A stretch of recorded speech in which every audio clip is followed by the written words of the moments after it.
My name is Bree from Harare, Zimbabwe, and I'm also a trans woman who's an entrepreneur, businesswoman, and a human rights advocate.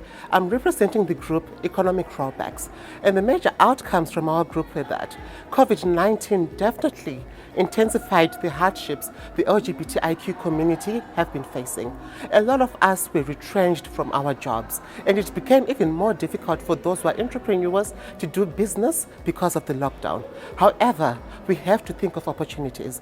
That is why we spoke in our group that if as LGBTIQ communities fail to get employed because we are not regarded pertaining to our gender expression or identity, then we have to create our own opportunities. We have to be the foundation that also creates economic empowerment for ourselves and our communities, the ones that we serve. So in a nutshell, why we are able to do conferences or gatherings whereby we discuss human rights advocacy, whereby we discuss access to healthcare and policy reform.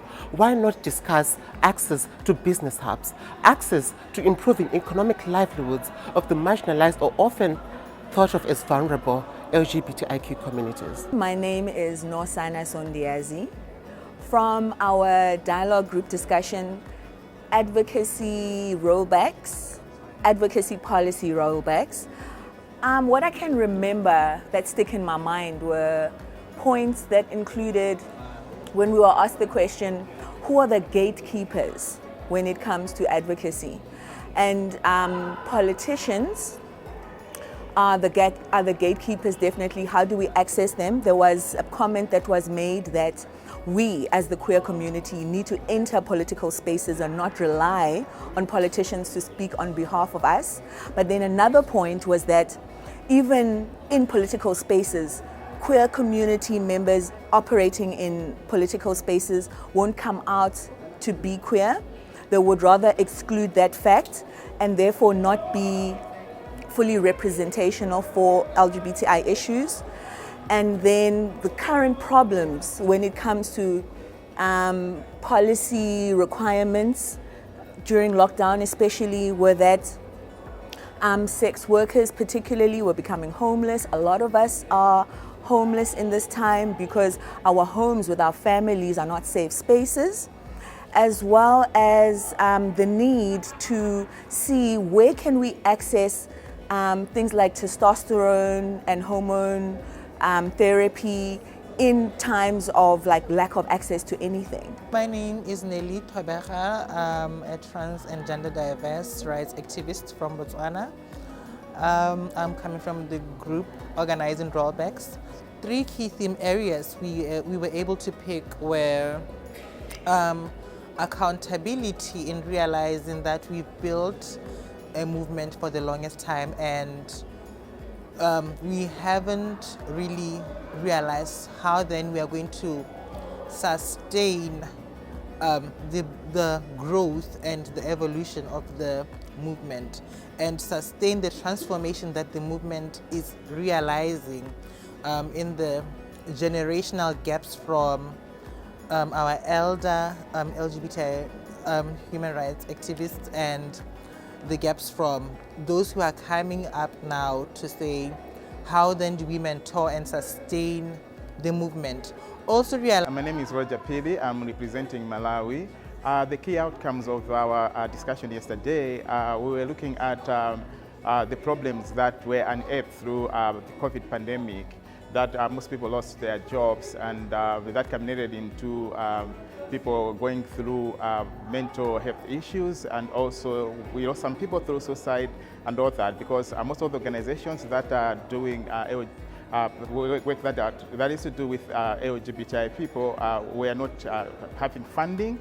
And also we also looked at we also learned about, we also discussed about issues that had to do with a holistic approach as far as being an activist and also a community member is like that. We should be addressing issues that have to do with all 5 major areas of life, like financial area, physical area, spiritual area, social area, and also psychological area.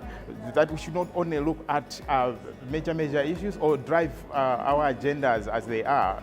And also, we also have a discussion about what decriminalization means, like in our country, with learning from South Africa that after decriminalization, violence against LGBTI people are shot up. But we are thinking of coming up with strategies whereby we prepare the people first, that we should have this conversation from all fronts. As far as we are pursuing the cases through the courts and also parliament, we should also be preparing the people to that when decriminalization happens, at least the people should be ready to receive it. That we should not experience what other countries like Botswana and South Africa have experienced after decriminalization. So those are the key issues that came from the Malawi group. I'm Nirupa Maharaj. I am from Durban. I am a parent discussant at Kopano. I was part of the wellness group this afternoon, and it was really amazing. And the key points were my mental health, in fact, everybody's mental health. The key points that we covered today were very apt, because we spend a lot of time on trying to be there for everybody, but we're just not there for ourselves. And I think, when we are there for ourselves and we take care of our own well-being, we're able to take care of other people. So it was actually quite a packed room, and I was very, very happy to be a part of that space. So thank you so much, and all I can say is, please, everybody, I love you lots. It's very difficult. I'm a mother, and I struggle daily with the loss of my child, so it's a mental challenge on a daily basis. And I can understand how you individuals must struggle also on a daily basis, but if ever you need to chat, I'm a mother willing to embrace and to assist wherever I can. So thank you to Kopano, thank you to this kind team, and I am always blessed to be a part of this space.